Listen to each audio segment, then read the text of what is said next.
অশ্রুসিক্ত নয়নে শেষ বিদায় জানালেন মাকে।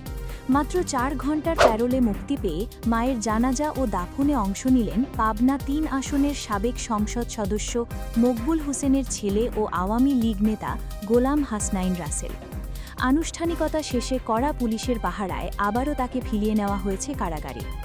শুক্রবার সকালে পাবনার ভাঙ্গুড়া সরকারি ইউনিয়ন উচ্চ বিদ্যালয় ও কলেজ মাঠ প্রাঙ্গণে পৌঁছান সাবেক উপজেলা চেয়ারম্যান গোলাম হাসনাইন রাসেল।